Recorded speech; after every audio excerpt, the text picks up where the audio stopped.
What is going on, guys? Welcome back to another video, and today we are starting our 2019 positional previews for the New York Giants. It's something I do every single year, and you guys love it. We go over every single player on the Giants roster, and we talk about them by positions. Now, I don't know if this is going to be uploaded every single day. It might be every single day. It might be once every 2 days, depending how my schedule goes, when I can edit, when I can upload, things like that. I'm on call with my job, so I never know when I work until the day of, really. As of right now, I'm trying to get this up every single day. Today, we are starting with the quarterbacks, obviously the most important position of football as we know it. So, without further ado, if you guys want to follow along, remember all the names are in the description below, so you guys can follow along. Look who's on the roster, look who's not. Like I said, only quarterbacks will be listed in this video. And then tomorrow, I'll probably do wide receivers and running backs, things like that. So, let's talk about the quarterback position. Now, every single year when I do the positional previews, I usually mix the running backs and quarterbacks together in one video because there's never anything to talk about with quarterbacks because Eli was always the starter. That was in years prior. This is different now because we have an actual quarterback debate now. It started with Davis Webb, and then we talked about Davis Webb, then Kyle Lauletta, and then Davis Webb versus Kyle Lauletta. Now we have Daniel Jones versus Kyle Lauletta and Eli Manning. And then we got to talk about this Eric Dungey fellow. And I guess the odd man out is Alex Tanney, but who knows if he even makes the roster at this point. So, let's talk about quarterback Eli Manning first and foremost. Now, this is the last year of his contract. Now, Dave Gettleman could start spitting out everything he wants to say that he plans to, extend Eli and he could play for another 3 seasons and, Daniel Jones could be behind him for another 3 seasons. Listen, you don't draft the quarterback 6th overall. 6th overall for him to be, sitting for, 3 years. It was different with Aaron Rodgers. We can't talk about Aaron Rodgers because Aaron Rodgers was drafted in the 20s. What was it, 25 overall, something like that? Something really, it was in the back end of the first round. So he took some time to get going. And with Daniel Jones, you're just not going to have him sit behind Eli for 3 years. I don't think Eli Manning would have to. Listen, Eli Manning would not sign a 2-year contract. At this stage of Eli's career, he would have to go year by year, and they would have to re-sign him as the year goes on because obviously he could retire at any time and take that guaranteed money. So the smart business move is to re-sign and extend quarterback Eli Manning through, just 1 year. So say if the Giants they really liked what they saw this year and he performed well, they would extend him for another year. They wouldn't do another 2 years. So I honestly think we'll get Daniel Jones sooner than Dave Gettleman is trying to make it seem like. Remember, he's lied to us in the past, so never take what he says seriously. Always take it with a grain of salt. So as far as Eli Manning goes, I obviously don't envision him being the quarterback next year. I really think Daniel Jones is going to be the starter next year. So we'll get to see Daniel Jones early in action next year. But as far as Eli goes, listen, he's not, and a lot of people disagreed with me, thought that I should have put Eli Manning as a D tier quarterback, or what tier was it when in my quarterback tier maker, the bottom tier, where like all these other quarterbacks were. I don't think Eli is there yet. I don't think Eli is an incompetent quarterback. I don't think he's not capable. Of course he's capable. I think, with the right offensive line, and I know it's a crutch that he needs an offensive line to play well, but yeah, he's not a mobile quarterback. I mean, it is what it is. But when he does have time in the pocket, he makes some good throws. Yes, he's a very, very big risk taker, and I know a lot of people are critical of Eli, including myself. Everybody is, of Eli Manning, because he takes a lot of risks and he makes some boneheaded decisions and things like that, but it's in his nature. But he still gets the job done. He's always been the same quarterback. He's always been a boneheaded risk taker, even when he won those Super Bowls.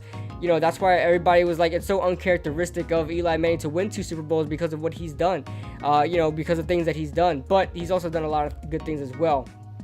But going into the season, Eli should perform better than with Odell there. Not because not having Odell there doesn't make their offense, not having Odell there makes their offense better. I'm not saying that in the slightest. I just feel like there's equal opportunity for everybody to spread the ball around. Everybody can get reps and keep this offense unpredictable, because without a surefire number 1 wide receiver, you got Golden Tate, you got Sterling Shepard, Cody Latimer, guys like that. Nobody's really that surefire guy that's going to be getting 10 to 12 targets a game.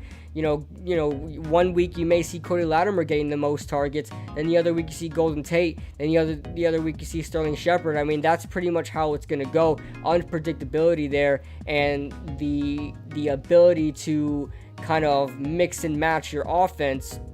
Not saying that having a number one wide receiver is a bad thing. Not saying that whatsoever. We need one. We need a threat there. But when you had a star receiver like Odell and having a quarterback like Eli Manning, it just doesn't match. I don't think it matches. So that's just my opinion. I think Eli Manning is best. He loved using tight ends. He couldn't use tight ends because he had Odell there. There's things that happen in the business side of things where Odell is forced to get targets. He needs to get targets. So, and Eli loves using tight ends. We've seen that in the past, and that's why Evan Ingram always performs better when Odell is not there. But I'll save that to when we talk about tight ends. But Eli should perform better. We look at Daniel Jones. Listen, Daniel Jones is going to start one game this year. Whether we make the playoffs, we're not going to make the playoffs. So, obviously, when we're out of playoff contention, expect Daniel Jones to at least start week 17, week 16, somewhere around that range. We may even see him earlier if he's playing cleanup on a game, if we're blowing at a team or we're getting blown out. So we're going to see Daniel Jones in action. Do not fear, guys. Do not fear whatsoever. We are going to see Daniel Jones, and we'll be able to get some kind of look to see if he's actually good or not. Hopefully he has at least one completion. Unlike Kyle Lauletta, who is 0 for 5 and an interception so far in his career in the regular season. So as we segue to Kyle Lauletta, because there's not much to talk about with Daniel Jones, he's made some good plays so far in rookie minicamp, and I haven't heard about him in OTAs yet, but I'm sure he's playing well, and everybody's going to say he plays well, but we're not really going to see that until the time comes when he's, obviously we're looking at him in the preseason and things like that with our own eyes. Like I said, we will now talk about Kyle Lauletta, and Kyle Lauletta is one of the guys it's on the chopping block for sure. One thing that I noticed about Dave Gettleman is that he doesn't really allow competition, and that's kind of contradicting because he always gets, he drafted all those cornerbacks for competition, things like that. But if you look at, I think Daniel Jones is his guy. He's set on Daniel Jones. He kind of doesn't want anybody to kind of get in the way of that, like Kyle Lauletta, if he's capable, because Kyle Lauletta is probably the most capable of these guys to really take Daniel Jones' backup spot and possibly be the starter. Not saying that's going to happen or anything, but we see what happened with Davis Webb. That could have been a pride thing, that's Jerry Reese's guy. But at the same time, he didn't allow Kyle Lauletta to really compete for a backup spot. He left Alex Tanney in there like Alex Tanney was capable of anything. So, really, you didn't really light a fire under Kyle Lauletta whatsoever. So, Kyle Lauletta may be on the chopping block, and Daniel Jones may just get that backup job and just, have it handed to him the same way Kyle Lauletta really had it handed to him. I know Alex Tanney was usually on the second quarterback spot. Well, we all know Alex Tanney wasn't really worth anything.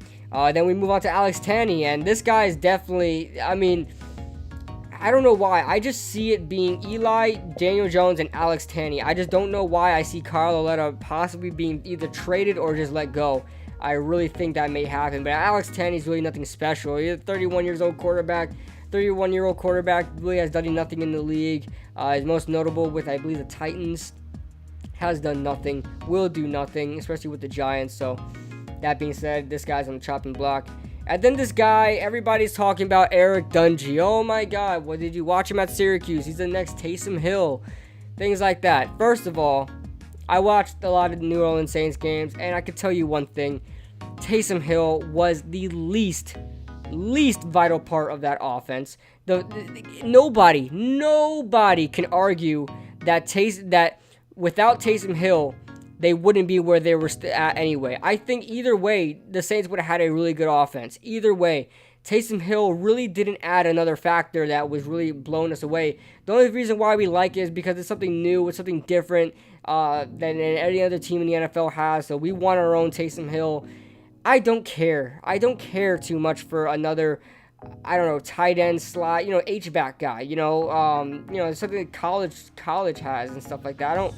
I'm not about that, man. I'm not about Eric Dungy. I watched him, and he's, if we had another exactly like Taysom Hill, like if we had Taysom Hill, I really wouldn't care, because I honestly found him as pointless when watching him with the Saints. Like, yeah, he got touchdowns, he got yards in that game, but that's yards and touchdowns that were just taken away from Alvin Kamara and Michael Thomas and all these other guys that could have gotten it themselves, but instead they want to be flashy and they want to be a flash in the pan and things like that. So they added Taysom Hill.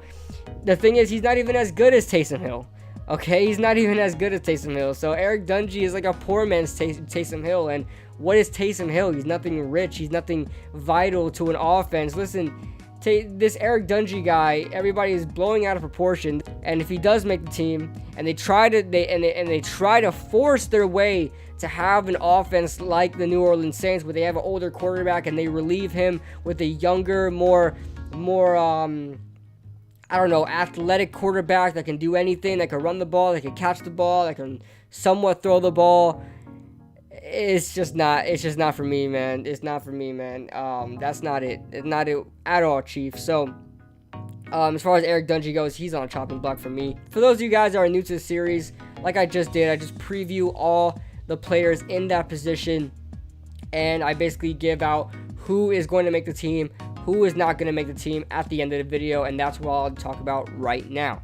And usually the quarterback videos, when I do these in the quarterback video like this one, it's kind of anticlimactic. You kind of know what's going to come out of my mouth. You kind of know what you're expecting, but trust me, it gets a lot more interesting when we start talking about wide receivers, when we start talking about the offensive line, the defensive line especially. Cornerbacks this year are going to be hectic, so it's going to be fun talking about that. But as far as the quarterbacks go, I'm going to have my depth chart as Eli Manning, Daniel Jones, and I would like Kyle Lauletta just to add some competition for Daniel Jones. But I don't know why, I just really see Alex Tanney being that third guy, and then Kyle Lauletta eventually being traded or just let go and forced to find their way with another team like Davis Webb. And Eric Dungey, I'm not even going to talk about him because the guy's not going to make the team, guys. I'm sorry, okay? He's not going to make the team. But all that being said, let me know what you guys think in the comment section below. Be sure to like this video. Every day, hopefully every day, I'll be coming out with a new positional preview. And for more NFL news and Giants news alike, I'm Kid Blue, and I will see you guys in the next video.